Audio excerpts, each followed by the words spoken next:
Mateus 8. Ora, descendo ele do monte, grandes multidões o seguiram.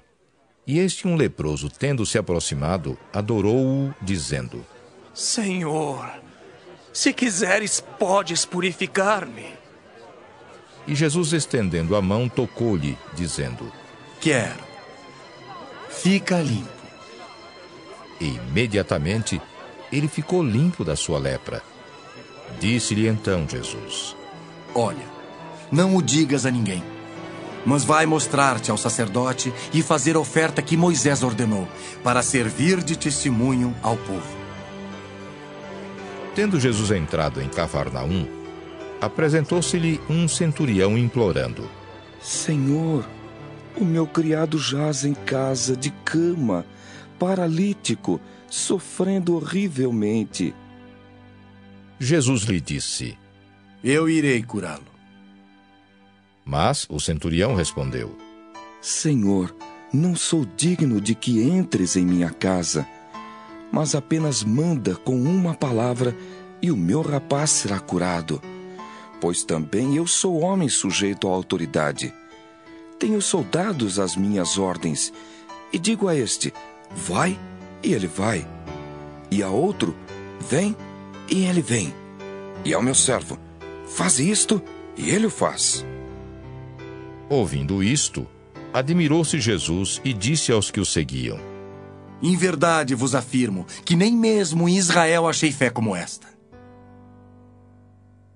Digo-vos que muitos virão do Oriente e do Ocidente e tomarão lugares à mesa com Abraão, Isaque e Jacó no reino dos céus. Ao passo que os filhos do reino serão lançados para fora, nas trevas. Ali haverá choro e ranger de dentes. Então disse Jesus ao centurião: Vai-te, e seja feito conforme a tua fé. E naquela mesma hora, o servo foi curado.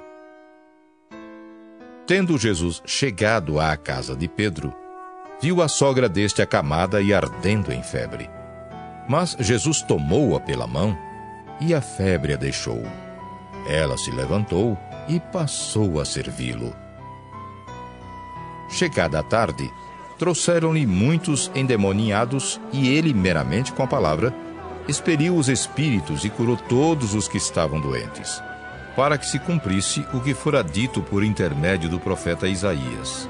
Ele mesmo tomou as nossas enfermidades e carregou com as nossas doenças.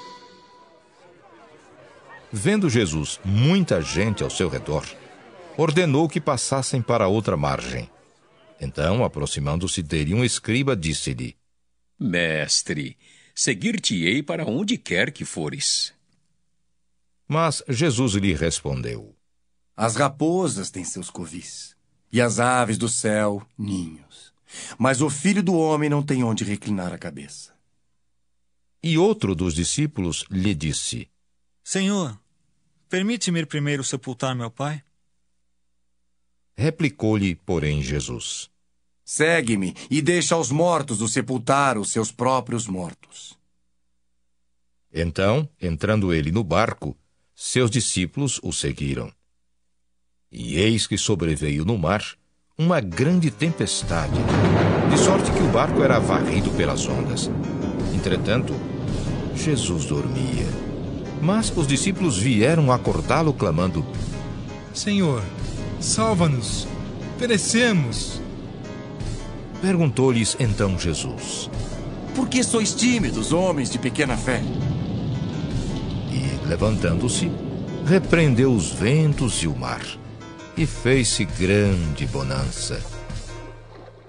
E maravilharam-se os homens, dizendo: Quem é este que até os ventos e o mar lhe obedecem?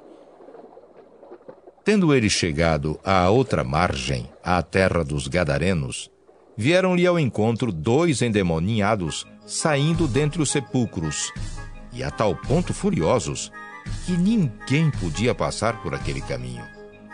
E eis que gritaram: Que temos nós contigo, ó Filho de Deus? Vieste aqui atormentar-nos antes de tempo? Ora, andava pastando, não longe deles, uma grande manada de porcos. Então os demônios lhe rogavam: Se nos expeles, manda-nos para a manada de porcos. Pois ide, ordenou-lhes Jesus. E eles, saindo, passaram para os porcos. E eis que toda a manada se precipitou despenhadeiro abaixo para dentro do mar, e nas águas pereceram. Fugiram os porqueiros, e chegando à cidade, contaram todas estas coisas e o que acontecera aos endemoniados. Então, a cidade toda saiu para encontrar-se com Jesus. E, vendo-o, lhe rogaram que se retirasse da terra deles. Mateus 9. Entrando Jesus num barco, passou para o outro lado e foi para a sua própria cidade. E eis que lhe trouxeram um paralítico deitado num leito. Vendo-lhes a fé, Jesus disse ao paralítico: Tem bom ânimo, filho. Estão perdoados os teus pecados. Mas alguns escribas diziam consigo: Este blasfema!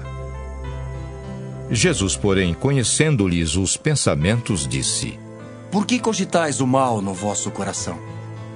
Pois qual é mais fácil? Dizer, estão perdoados os teus pecados, ou dizer, levanta-te e anda? Ora, para que saibais que o Filho do Homem tem sobre a terra autoridade para perdoar pecados. Disse então ao paralítico: Levanta-te, toma o teu leito e vai para a tua casa. E levantando-se, partiu para sua casa. Vendo isto, as multidões, possuídas de temor, glorificaram a Deus que dera tal autoridade aos homens. Partindo Jesus dali, viu um homem chamado Mateus sentado na coletoria e disse-lhe: Segue-me. Ele se levantou e o seguiu. E sucedeu que, estando ele em casa, à mesa, muitos publicanos e pecadores vieram e tomaram lugares com Jesus e seus discípulos. Ora, vendo isto, os fariseus perguntavam aos discípulos: Por que come o vosso mestre com os publicanos e pecadores? Mas Jesus, ouvindo, disse: Os sãos não precisam de médico, e sim os doentes. Ide, porém, e aprendei o que significa. Misericórdia quero, e não holocaustos. Pois não vim chamar justos, e sim pecadores ao arrependimento. Vieram depois os discípulos de João e lhe perguntaram: Por que jejuamos nós, e os fariseus muitas vezes, e teus discípulos não jejuam? Respondeu-lhes Jesus: Podem acaso estar tristes os convidados para o casamento enquanto o noivo está com eles? Dias virão, contudo, em que lhes será tirado o noivo, e nesses dias hão de jejuar. Ninguém põe remendo de pano novo em veste velha, porque o remendo tira parte da veste e fica maior a rotura. Nem se põe vinho novo em odres velhos. Do contrário, rompem-se os odres, derrama-se o vinho e os odres se perdem. Mas põe-se vinho novo em odres novos e ambos se conservam. Enquanto estas coisas lhes dizia, eis que um chefe, aproximando-se, o adorou e disse: Minha filha faleceu agora mesmo. Mas vem, impõe a mão sobre ela e viverá. E Jesus, levantando-se, o seguia, e também os seus discípulos. E eis que uma mulher, que durante 12 anos vinha padecendo de uma hemorragia, veio por trás dele e lhe tocou na orla da veste, porque dizia consigo mesma: Se eu apenas lhe tocar a veste, ficarei curada. E Jesus, voltando-se e vendo-a, disse: Tem bom ânimo, filha. A tua fé te salvou. E desde aquele instante, a mulher ficou sã. Tendo Jesus chegado à casa do chefe, e vendo os tocadores de flauta e o povo em alvoroço, disse: Retirai-vos, porque não está morta a menina, mas dorme. E riam-se dele. Mas, afastado o povo, entrou Jesus, tomou a menina pela mão, e ela se levantou. E a fama deste acontecimento correu por toda aquela terra. Partindo Jesus dali, seguiram-no 2 cegos, clamando: Tem compaixão de nós, filho de Davi. Tendo ele entrado em casa, aproximaram-se os cegos e Jesus lhes perguntou: Credes que eu posso fazer isso? Responderam-lhe: Sim, Senhor. Então lhes tocou os olhos, dizendo: Faça-se-vos conforme a vossa fé. E abriram-se-lhes os olhos. Jesus, porém, os advertiu severamente, dizendo: Acautelai-vos de que ninguém o saiba. Saindo eles, porém, divulgaram-lhe a fama por toda aquela terra. Ao retirarem-se eles, foi-lhe trazido um mudo endemoniado. E expelido o demônio, falou o mudo, e as multidões se admiravam, dizendo: Jamais se viu tal coisa em Israel. Mas os fariseus murmuravam: Pelo maioral dos demônios é que expele os demônios. E percorria Jesus todas as cidades e povoados, ensinando nas sinagogas, pregando o evangelho do reino e curando toda sorte de doenças e enfermidades. Vendo ele as multidões, compadeceu-se delas, porque estavam aflitas e exaustas, como ovelhas que não têm pastor. E então se dirigiu a seus discípulos: A seara, na verdade, é grande, mas os trabalhadores são poucos. Rogai, pois, ao Senhor da seara que mande trabalhadores para a sua seara.